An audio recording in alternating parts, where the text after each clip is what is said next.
Assalamualaikum warahmatullahi wabarakatuh. Alhamdulillahi rabbil alamin. Wabihi nasta'inu ala umuri dunya waddin.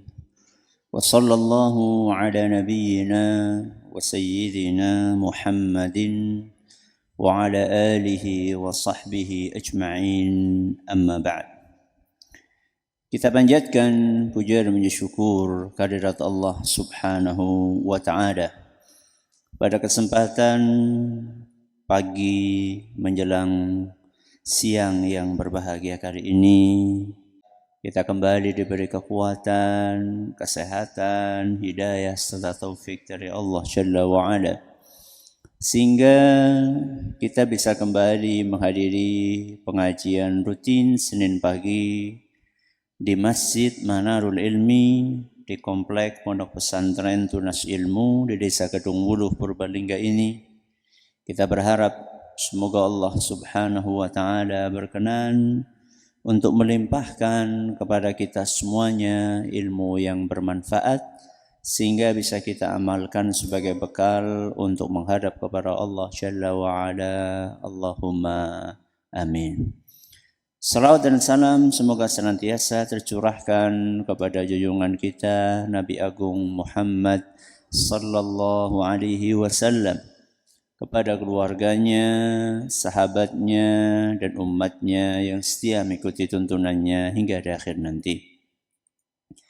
Bapak-bapak, ibu-ibu, para hadirin, para hadirat, dan juga segenap pendengar serta pemirsa rahimani wa rahimakumullah. Alhamdulillah, kita kembali mengkaji fikih pendidikan anak. Kali ini memasuki serial nomor 198 yang judulnya Saat Anak Sakit bagian yang pertama. Kenapa kita mengangkat tema ini? Karena kenyataannya siapapun yang hidup di dunia ini pasti dia akan mengalami kondisi yang berbeda-beda. Diibaratkan seperti roda yang selalu berputar. Ketika roda itu sampai ke puncaknya, maka dia akan turun ke bawah. Dan ini sudah sunnatullah. Sehingga jangan kaget kalau ada sebuah pabrik yang sangat digemari produknya oleh ibu-ibu sekarang bangkrut. Sebuah pabrik wadah makanan, wadah minuman, kalau sampai ketinggalan anaknya dimarah-marahi, bapaknya juga sama saja. Padahal itu sudah menjadi sebuah brand yang sangat terkenal sekali. Ternyata bisa bangkrut juga. Ya. Sesuatu yang sudah sampai ke puncak kejayaannya, dia akan apa? Akan secara bertahap turun. Itulah kehidupan. Itulah kehidupan. Gak ada ceritanya orang itu sehat terus. Pasti suatu saat sakit. Gak mungkin orang itu senang terus. Suatu saat dia akan sedih. Gak mungkin orang itu kenyang terus. Suatu saat akan lapar. Gak mungkin orang itu rizkinya lancar terus. Suatu saat akan seret. Perubahan keadaan seseorang ini dialami oleh siapa saja. Mau dia orang tua, mau dia anak-anak, mau dia laki-laki, mau dia perempuan. Entah dia seorang pejabat ataupun rakyat biasa. Semua akan mengalami kondisi tersebut. Nah, yang sehat dan sakit gak cuma orang dewasa, termasuk anak-anak. Apa yang mesti dilakukan oleh orang tua ketika menghadapi anaknya sakit? Dan tentu perasaan sedih pasti. Wong kita ngelihat orang dewasa sakit saja kasihan. Apalagi ngelihat anak-anak. Dan biasanya lebih gampang sabar orang dewasa atau anak-anak? Bu?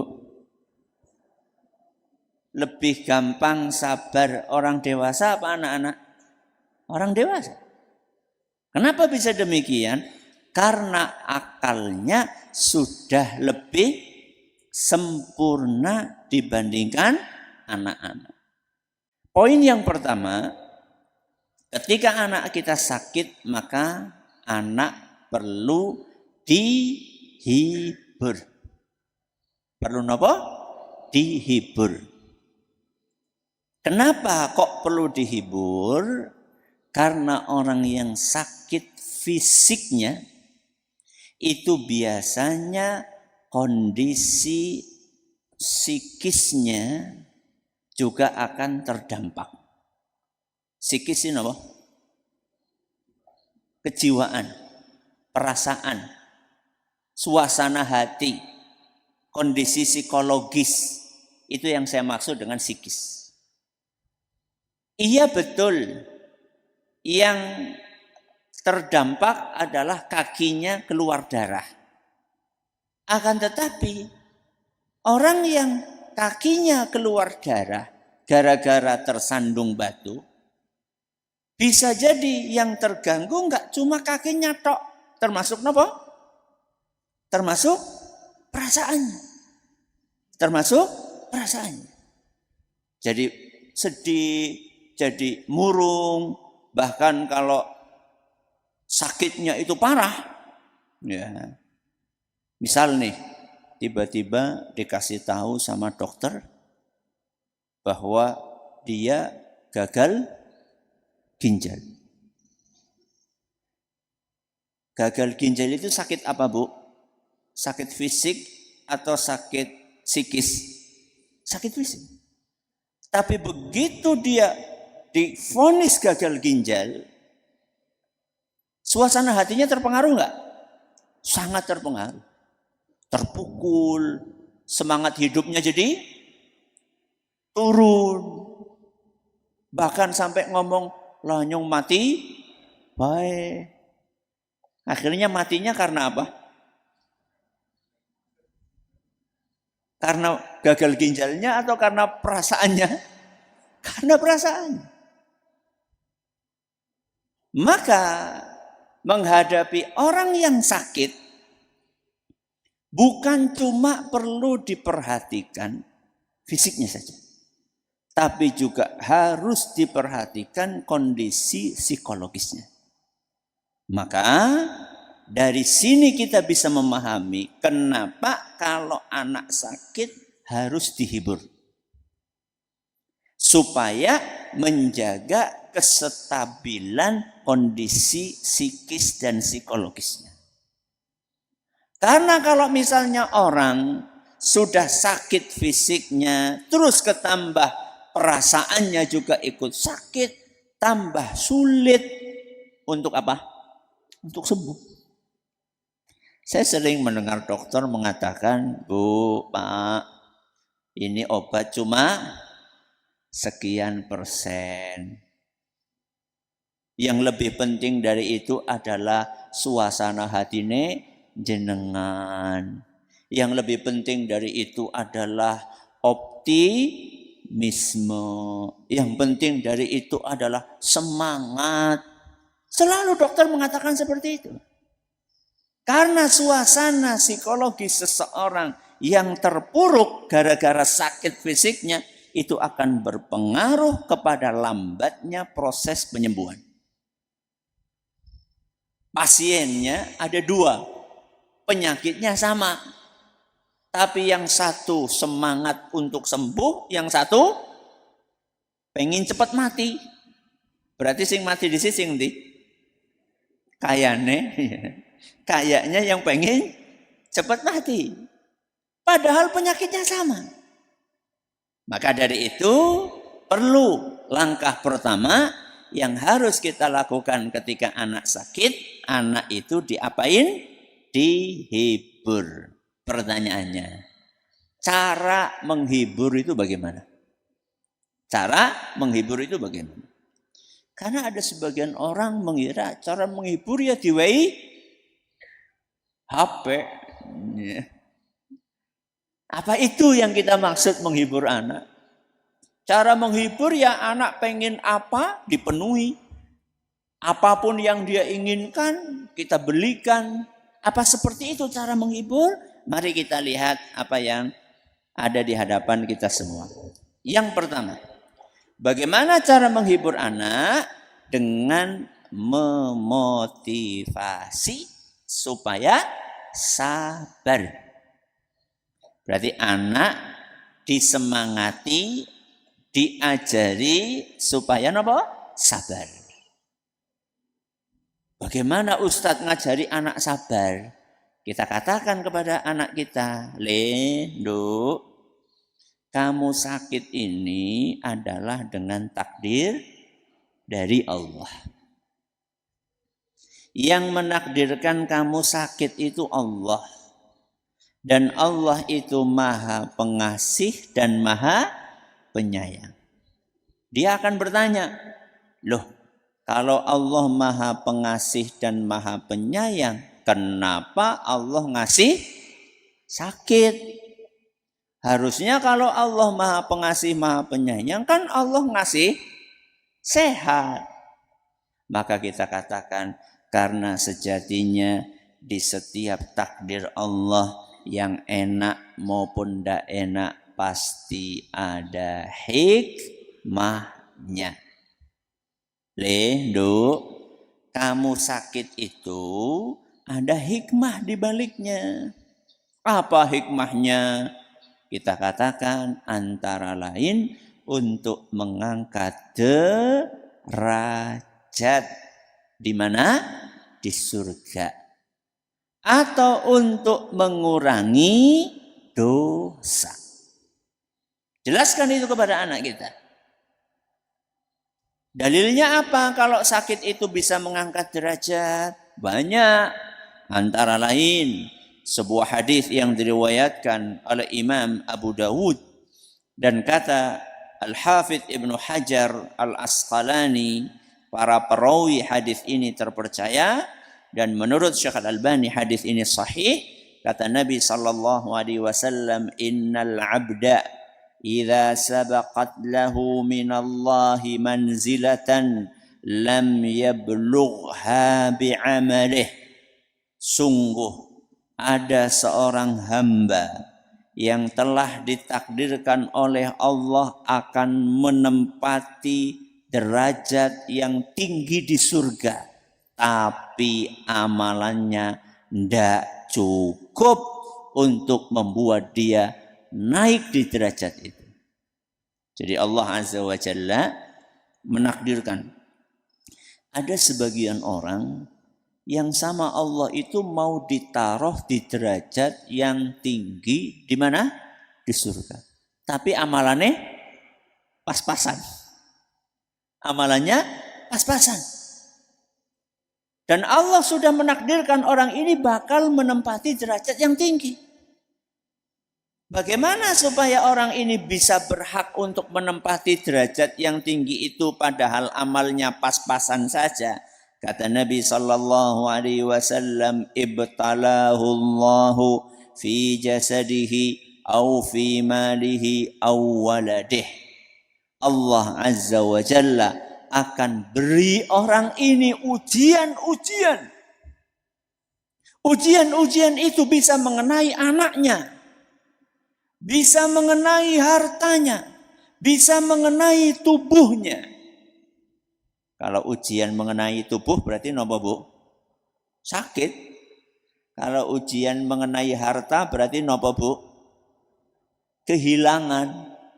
Atau hartanya berkurang atau rusak. atau kecelakaan. Motor baru terus apa? Kecelakaan. Gelang anyar gigal. Ya. Mungkin ya pengajian mau gelangnya 5. Akhirnya kutul ngomah kur gari papat gigal nang sawah. Itu ujian harta. Ujian anak apa? Yaitu anak sakit, ya, atau anak meninggal dunia, atau ujian-ujian yang lainnya. Jadi sama Allah dikasih ujian untuk apa? Sebelum untuk apa? Tsumma sabbarahu ala dzalik. Ketika dikasih ujian itu, orang tersebut sama Allah dibikin sabar.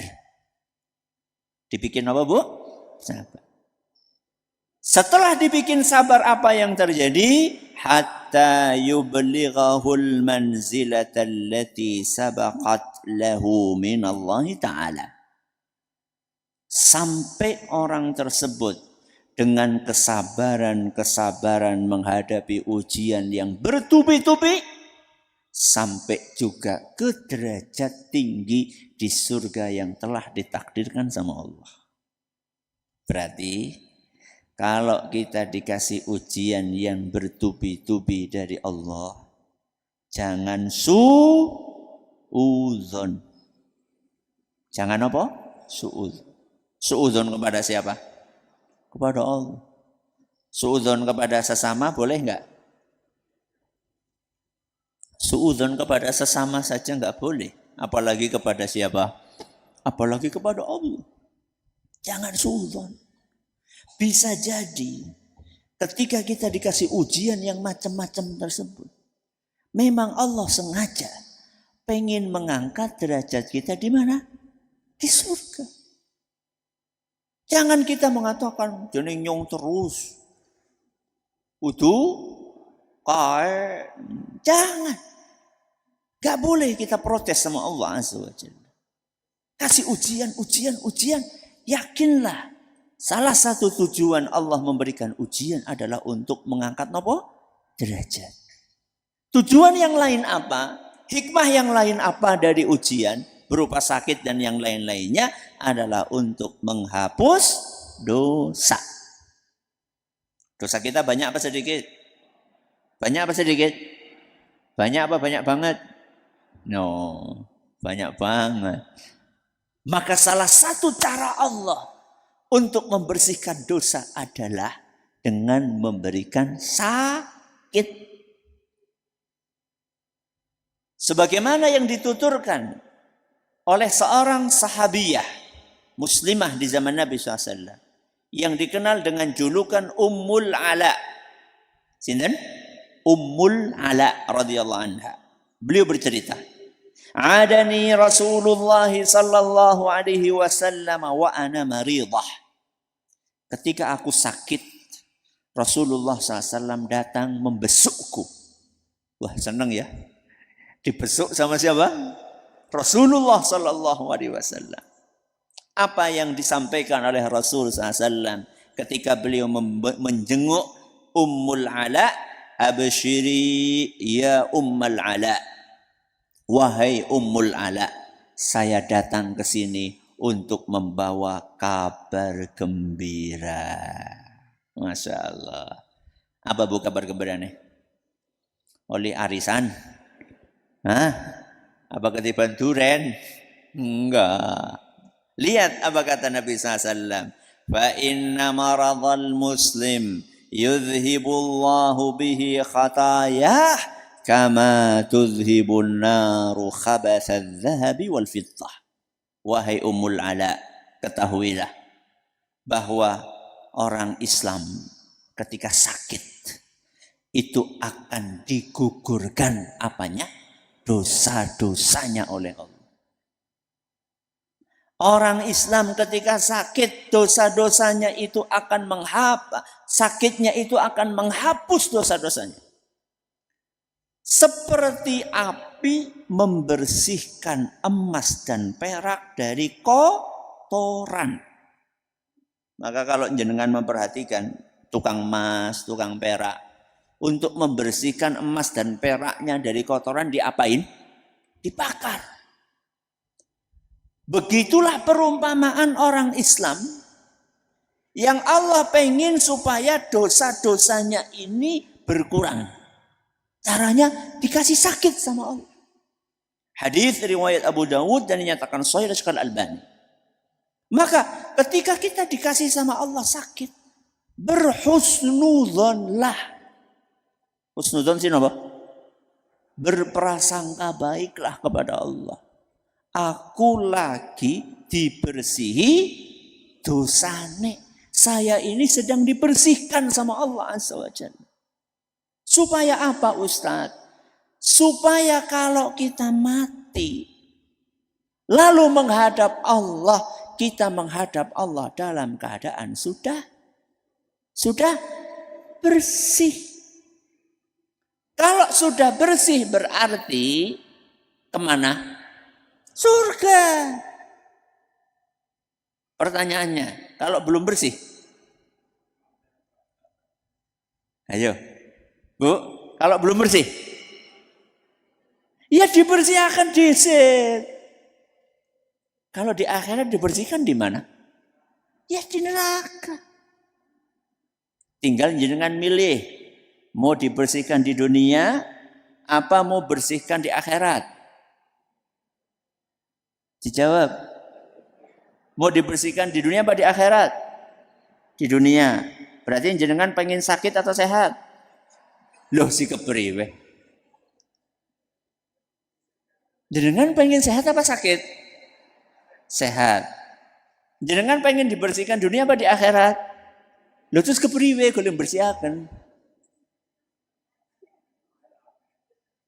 Gimana coba? Dengan bertaubat. Dengan bertaubat. Jadi cara Allah membersihkan manusia itu macam-macam. Yang tidak menyiksa, yang tidak bikin menderita, apa? Taubat. Kenapa Bu? Taubat. Makanya Kanjeng Nabi SAW sehari Bu, taubat berapa kali? 70 atau 100 kali. Ayuhan nas, tubu ilallah, wahai para manusia, bertaubatlah kepada Allah. Fa inni atubu ilaihi fil yaumi mi'ata marrah. Ketahuilah bahwa aku, sinten aku? Kanjeng Nabi SAW, setiap hari taubat 100 kali. Pinten? 100. Kalau kalian jenengan pinten? Sudah gini aja. Pagi ini sudah berapa kali taubat? Pira ya, kayaknya urung. Maka alternatifnya agar dosa itu dibersihkan, tobat. Kalau nggak mau melalui sakit. Maka bisa jadi ada orang jarang tobat.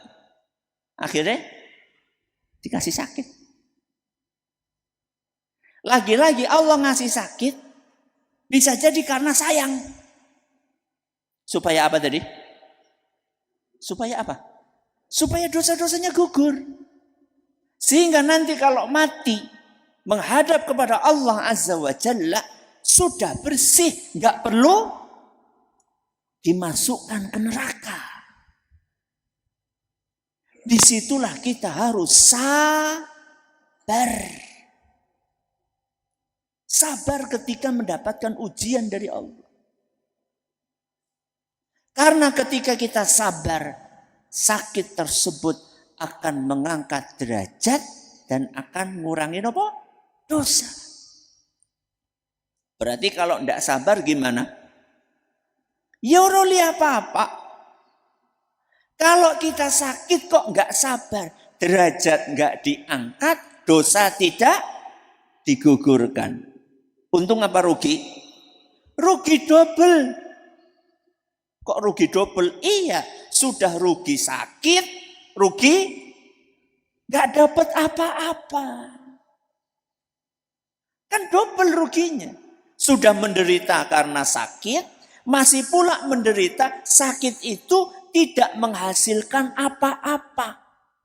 Kalau orang sabar, maka sakitnya ya tetap menderita, tapi berkurang jauh karena sabar. Masih akan ketambahan bonus, derajatnya di apa tadi? Diangkat, dosa-dosanya akan diampun. Berarti ini cara menghibur anak. Menghibur anak atau termasuk menghibur orang tua? Ya termasuk cewek. Ya, kita pun kalau sakit juga perlu nopo? Hiburan. Hiburannya apa? Nonton sinetron? Ya utuh, wis ngaji hiburannya nonton sinetron. Ya harus beda. Sudah nonton sinetron, sinetronnya tentang selingkuh. Ya tambah apa? Tambah lara maning. Ya, bukan. Ya, jadi ini cara menghibur anak sakit dengan memotivasi supaya sabar. Yang kedua, bagaimana cara menghibur anak yang sakit? Dengan menumbuhkan optimisme.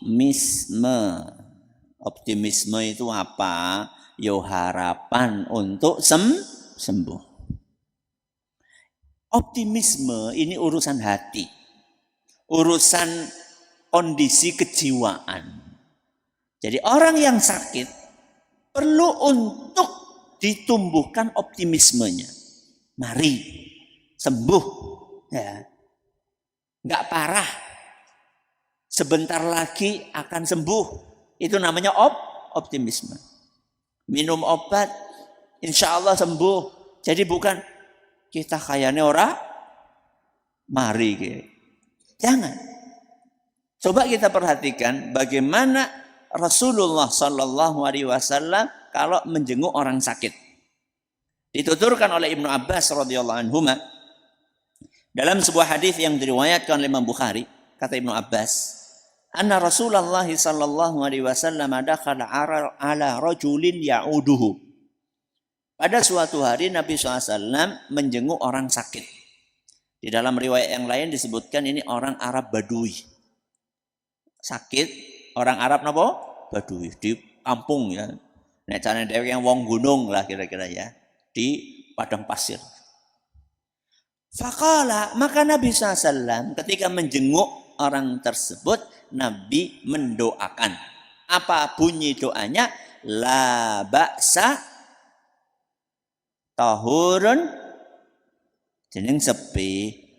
La ba'sa tahurun insyaallah. Sudah hafal belum? Sampun apa dereng? Ayo bareng-bareng nggih, saya dulu nggih. La ba'sa tahurun insyaallah. Sampun apa? Sampun Ustaz insyaallah. Yo, jangan cuma insyaallah itu. Ya, kita ulangi nggih. La ba'sa tahurun insyaallah. Coba bareng-bareng. 1, 2, 3. La ba'sa tahurun insyaallah. Dah sendirian. 1, 2, 3.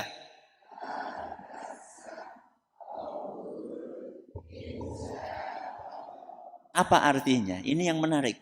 La ba'sa, ora papa. Apa artinya? Ora papa. Ndak apa-apa. Orang sakit kok dikatakan apa? Ndak apa-apa sih kepri. Sakit gue ndak apa-apa atau papa? Bu, orang sakit itu ndak apa-apa atau papa? Papa lagi sakit kok ora apa-apa sih kepri. Ini namanya optimisme. Jadi kalau jenengan jenguk orang sakit itu jangan, wah tanggaku kayak gini wingi mati. Jangan. Ngelihat orang sakit parah. Parah temen larane. Jangan. Yang diajarkan sama Nabi SAW bukan menumbuhkan pesimisme, bukan. Tapi menumbuhkan apa? Optimisme. La ba'sa ora papa. Ya. Walaupun kita melihatnya serem. Ya. Subhanallah, Bu. Ada kejadian. Ini kejadian nyata nggih. Anak saya naik sepeda. Nembe tuku sepeda anyar. Lagi seneng-seneng. Banter repol. Dari masjid ini. Mau belok ke jalan. Banter. Belok banter. Dari arah yang berlawanan ada motor. Dan lumayan banter. Mak jebret. Langsung melekentung di sini. Jadi mungkin sebesar ini. Besarnya.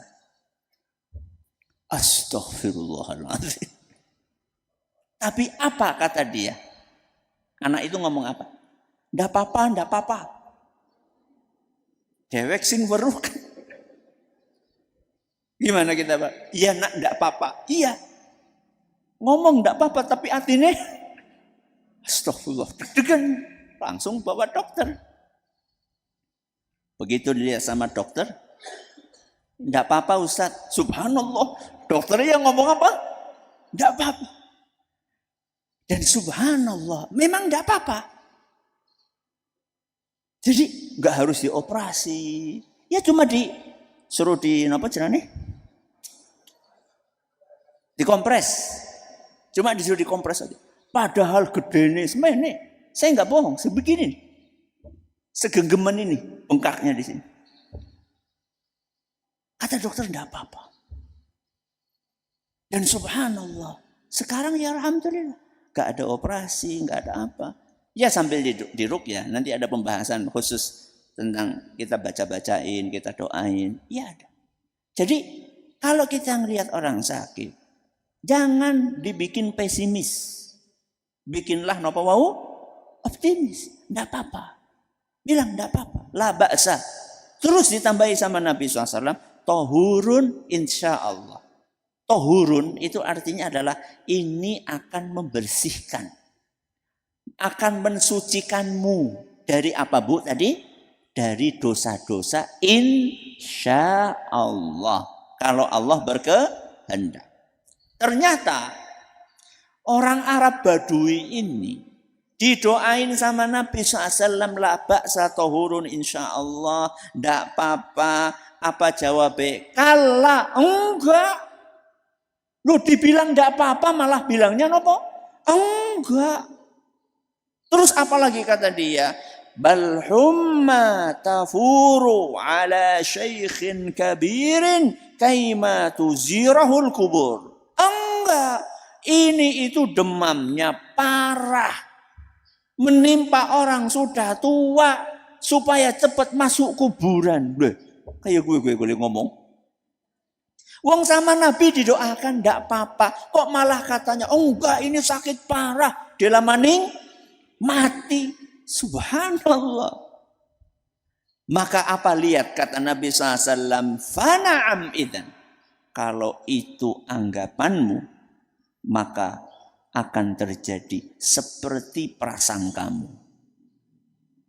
Orang itu mengatakan, orang Arab itu mengatakan, ini penyakit parah dan akan bikin cepat mati.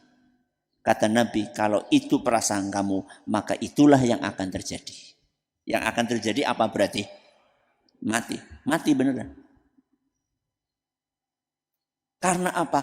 Karena su'udzon. Su'udzon kepada siapa? Dan Allah Azza wa Jalla berfirman dalam sebuah hadits qudsi, ana inda dhanni abdi bi. Kata Allah, aku itu tergantung bagaimana hambaku berprasangka kepadaku. Dengerin baik-baik. Apa kata Allah? Aku itu tergantung bagaimana hambaku berprasangka kepadaku. Jadi kalau kita prasangkanya kepada Allah baik, Allah akan kasih yang baik kepada kita. Berarti kebalikannya apa? Kalau kita prasangkanya buruk kepada Allah, maka Allah akan kasihkan yang buruk kepada kita.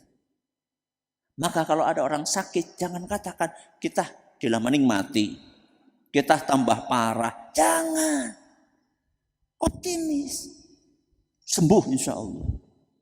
Panjang umur insya Allah. Dalam ketaatan berkah insya Allah.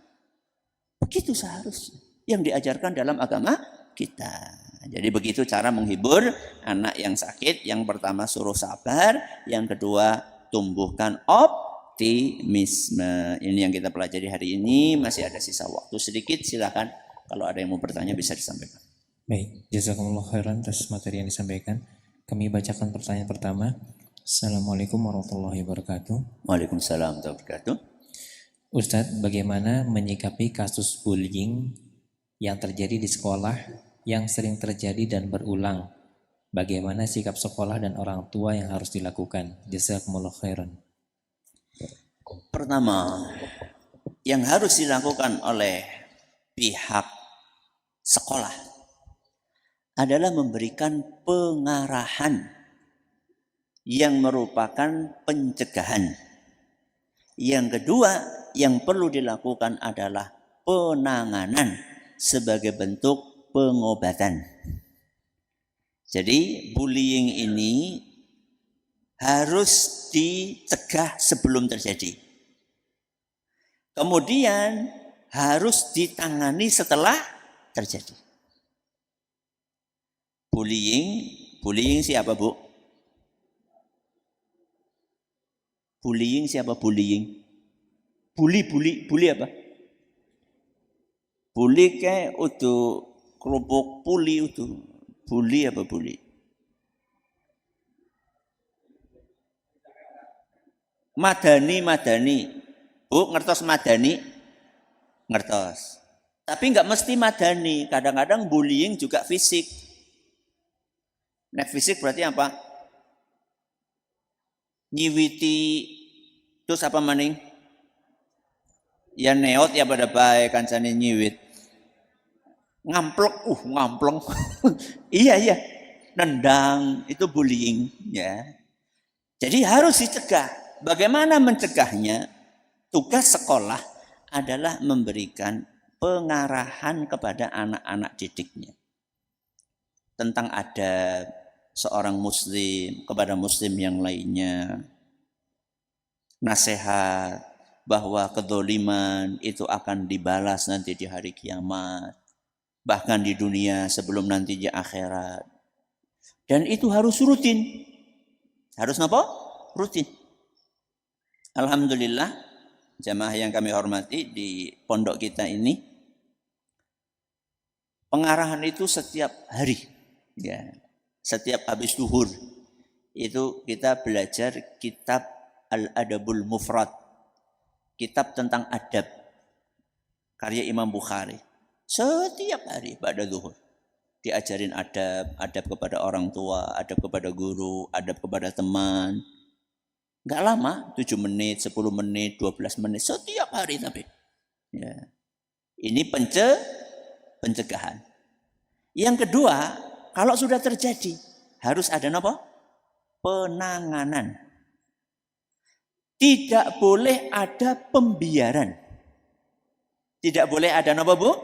Pembiaran. Jadi kalau ada anak, sering saya begitu masuk masjid kan biasanya saya masuk masjid menjelang zuhur itu pada anak-anak pada gemeruduk, pada salim gitu ya. Nah biasanya itu ada anak, Ustaz tadi si fulan kayak gini, saya tadi apain ya? Dipanggil bapak, nama bapaknya, ya biasalah olok-olokan apa? Nama bapak gitu ya. Tuh, tadi saya pecinya diambil, tadi macam-macam. Itu biasanya kalau sama saya, langsung, mana anaknya? Sini, nak, sini. Langsung saya panggil saya juga. Jadi ngapain ayo? Iya tapi kan. Ya biasa lah, bocah kan kayak gue. Kayak mian dewek bu kayak gue pada apa? Iya tapi kan gini. Ya sudah sini. Salim. Ayo salim. Jangan diulangi ya. Jadi harus ada penanganan. Tidak boleh dibiar. Tidak boleh. Ya. Harus ada penanganan. Baik itu oleh guru wali kelasnya, atau oleh kepala sekolahnya, atau oleh teman-teman yang senior. Harus ada penanganan. Tidak boleh dibiarkan. Kalau terulang-ulang terus dan anaknya itu saja, berarti anak ini harus mendapatkan penanganan khusus. Penanganan khusus ini tidak cukup hanya pihak sekolah. Harus melibatkan siapa? Orang tua. Maka orang tuanya dipanggil kemana? Sekolah. Ini putra ibu, putri ibu, putra bapak, putri bapak. Ini punya perilaku seperti ini. Ayo kita selesaikan bareng-bareng. Nah kalau kita sebagai orang tua dipanggil sama pihak sekolah, dikasih tahu seperti itu, ya harus bekerja sama. Jangan, anak ora kayak gue. Loh, yang lihat siapa di sekolah? Guru. Yang lihat teman-temannya. Justru seharusnya kita sebagai orang tua, kalau dipanggil sama pihak sekolah, Pak, Bu, anak ibu kayak gini, anak bapak kayak gini, harusnya kita sebagai orang tua berterima kasih. Alhamdulillah ada yang menangi siapa? Ada yang mendapati anak kita melakukan hal yang tidak baik, terus pengen memperbaiki. Harus kita berterima kasih. Alhamdulillah ada yang negur. Terus kita panggil juga anak kita. Apa benar kamu kayak gitu? Mungkin saja anak kita punya alasan. Mungkin enggak? Mungkin. Ya tadi aku digituin karena, tadi aku ngituin karena aku juga digituin. Oh berarti ini bales. Maka dipanggil anak yang satunya. Kalau perlu dikonfrontir siapa? Dipanggil dua-duanya. Terus ditanya tadi masalahnya apa? Supaya imbang. Supaya adil. Objektif di dalam menilai. Dan ingat, kita sebagai orang tua juga perlu untuk mendidik anak kita jangan cengeng. Kita dulu, zaman kita dulu. Itu ya ujarku ya mungkin lebih berat dari sekarang ya. Jadi kan dulu pernah gelut nama mboten? Sering. Ujarku ya orang didik-didik wadul iku ya. Ya usah zamannya beda. Iya, tapi kan tetap kita perlu mendidik anak kita. Nah, ya, kamu harus kuat. Ya. Kuat di sini berarti kuat sabarnya, kuat menahan diri. Ini juga perlu kita tumbuhkan anak-anak kita hari ini. Jadi jangan anak kita ini mental yang gampang gampang mental yang rapuh, yang gampang ya rapuh lah, ya gampang mengeluh. Kita ajari juga anak-anak kita.